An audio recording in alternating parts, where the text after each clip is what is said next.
আমাদের এখানে মেইনলি যে কাজটা সে কাজটা হচ্ছে মিটার ডাটা জেনারেশন এবং টুলবক্স নিয়ে কাজ। তা আমরা প্রথমেই দেখি মিটার ডাটা জেনারেট কিভাবে করা যায়। তো আমরা জেনারেট মিটার ডাটা সিলেক্ট করা অবস্থায় আমরা নেক্সটে ক্লিক করলাম। নেক্সটে ক্লিক করার পরে প্রথমে এখানে আছে দুটো অপশন। যে অপশনটা আছে এখানে হচ্ছে আপনার তিনটা অপশন আমরা দেখতে পাচ্ছি, একটা হচ্ছে হাইব্রিড, একটা হচ্ছে জেমিনি, আর একটা হচ্ছে ওপেন এআই।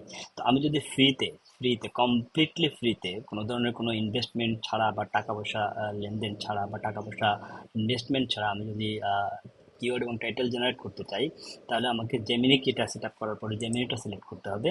দেন হচ্ছে আমি ব্রাউজ বাটনে ক্লিক করলাম, আমার কোথায় ছবি আছে আমি সেটা একটু দেখা দিতে হবে। আমি এখান থেকে ডেস্কটপে যে অল ইমেজে ক্লিক করলাম, অল ইমেজের ভিতরে আমার ছবিগুলো আছে, আমি এখানে সিলেক্ট ফোল্ডারে ক্লিক করলাম। দেন হচ্ছে আমার এই যে অপশনটা আছে অপশনটা আমি চেকবক করা অবস্থায় রাখলাম। আমি যে ফোল্ডারের ভিতর থেকে ছবি সিলেক্ট করছি আমি ওই ফোল্ডারের ভিতরেই আমার কিওয়ার্ড টাইটেলগুলো জেনারেট করে রাখতে চাই। তো ইউজ সেম ফোল্ডার আমি ক্লিক করে রাখলাম।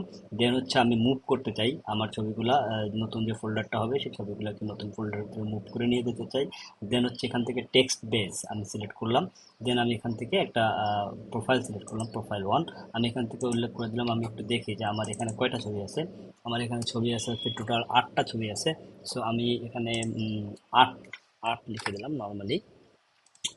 দেন আমি যদি চাই যে আমার এই প্রিসেটটাকে আমি সেভ করে রাখবো, তাহলে প্রত্যেকবার আমাকে এই কাজটা করতে হবে না। তাহলে আমি এখান থেকে আপনার একটা নাম দিয়ে দিতে পারি, টেস্ট টু বা টেস্ট ওয়ান।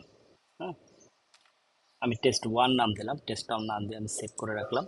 তাহলে আমার এই প্রিসেটটা আমার সেভ হয়ে গেল। পরের বার আমি জাস্ট এখানে যাব, এখান থেকে আমি টেস্ট বা টেস্ট ওয়ান যেটাই দিতে চাই জাস্ট সিলেক্ট করে দিলে আমার টোটাল সেট আপটা এখান থেকে নিয়ে নেবে অটোমেটিক্যালি। এরপরে কোনো কাজ নাই, জাস্ট স্টার্ট বাটনে ক্লিক করার কাজ। আমি যখন স্টার্ট বাটনে ক্লিক করব এখান থেকে প্রসেসিং হচ্ছে, ব্যাকগ্রাউন্ডে কাজ করে আপনার টাইটেল এবং কিওয়ার্ডগুলোকে জেনারেট করতেছে।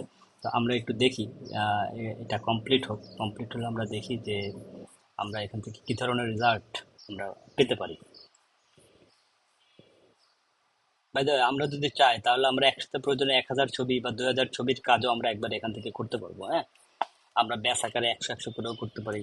আবার আমরা যদি চাই একবারে অনেকগুলো ছবি দিয়ে রেখে আমরা আমাদের কাজ করতে পারি। এই ব্যাকগ্রাউন্ডে কাজ করে যখন কমপ্লিট হয়ে যাবে তখন আমরা সেটাকে ওপেন করলাম। এই যে এটা কিওয়ার্ড জেনারেশনের বা টাইটেল জেনারেশনের মেটাডাটার যে কাজটা কাজটা কমপ্লিট হয়ে যাওয়ার পরে যে ফোল্ডারের ভিতরে আমার ছবিগুলো রাখছে সেই ফোল্ডারটাকে আমরা ওপেন করে দিচ্ছি। আমি প্রোফাইল ওয়ান সিলেক্ট করে দিয়েছিলাম, সেই প্রোফাইল ওয়ান সিলেক্ট করে দেওয়ার কারণে আমার এই প্রোফাইল ওয়ান নামে একটা ফোল্ডার ক্রিয়েট করছে।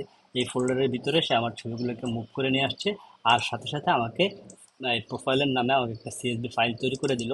এই সিএসভি ফাইলের ভিতরে হচ্ছে আমি আমার ফাইলের নামগুলো পাবো, প্লাস হচ্ছে আমার টাইটেলগুলো পাবো এবং কিওয়ার্ডগুলো পাবো। হ্যাঁ, আমরা তো একটু দেখি যে আমাদের টাইটেলগুলো কেমন করছে। আমরা এখানে দেখি লেবার ডে সেলিব্রেশন, সে খুব সুন্দরভাবে একটা নাম দিচ্ছে, আমার ইমেজের নাম টাইটেলটা দিল। এখানে একটা দিচ্ছে কালারফুল এইগুলো। আপনার এখানে সুন্দর একটা নাম। হ্যাঁ, এখানেও আপনার পরবর্তীতে আরেকটা সুন্দর একটা নাম আমার এখানে একটা টাইটেল নিয়ে আসছে। তারপরে এখানে আরেকটা নাম নিয়ে আসছে on transparent background. That means হচ্ছে আমার ও ছবিগুলোকে, এই সফটওয়্যারটা ছবিগুলোকে অটোমেটিক্যালি রিড করবে যে এই ছবিটা আপনার ট্রান্সপারেন্ট ব্যাকগ্রাউন্ড কিনা। যদি ট্রান্সপারেন্ট ব্যাকগ্রাউন্ড হয় তাহলে সে এখানে ট্রান্সপারেন্ট ব্যাকগ্রাউন্ডটা উল্লেখ করে দিচ্ছে। আপনারা জানেন যারা এসব মানে যারা আপনার অ্যাডোবি স্টক বা আপনার শাটার স্টকে যারা কাজ করেন, তারা আপনারা জানেন যে যদি আমার ব্যাকগ্রাউন্ডটা যদি ট্রান্সপারেন্ট হয়, সেই ট্রান্সপারেন্ট কথাটা আমার টাইটেলের ভিতরে যদি থাকে তাহলে সেটা আমার এসইওর জন্য ভালো। হ্যাঁ, সেভাবে সে যদি কিনা পিএনজি দেখতেছে প্লাস এটার ব্যাকগ্রাউন্ডটা ট্রান্সপারেন্ট আছে, সো এখানে সে উল্লেখ করে দিছে যে আপনার ট্রান্সপারেন্ট ব্যাকগ্রাউন্ড। হুম, যেগুলোতে ট্রান্সপারেন্ট ব্যাকগ্রাউন্ড না সেগুলোতে সে ট্রান্সপারেন্ট ব্যাকগ্রাউন্ড উল্লেখ করে নাই। এই যে সুন্দর সুন্দর করে টাইটেলগুলো কিছু নিয়ে আসছে, সাথে আপনি দেখেন কত সুন্দর করে কেয়ারগুলো কিছু নিয়ে আসছে, লেবার লেবার হলিডে। হুম হুম তারপরে আপনার এই যে সব কিওয়ার্ডগুলোকে সুন্দরভাবে এখানে নিয়ে আসছে, প্রত্যেকটা কিওয়ার্ড টাইটেলকে সে সুন্দরভাবে নিয়ে আসছে। এখন আপনারা যদি এটাকে ডিরেক্টলি ভাবে আপলোড করতে চান তাহলে খুব ইজিলি ভাবেই আপনারা এই সিএসভি ফাইলটাকে আপলোড করার মাধ্যমে আপনারা এই ছবিগুলোকে আপনারা আপলোড করে দিয়ে সিএসভি ফাইলটাকে আপনারা কাজটা অটোমেটিকলি করতে পারবেন।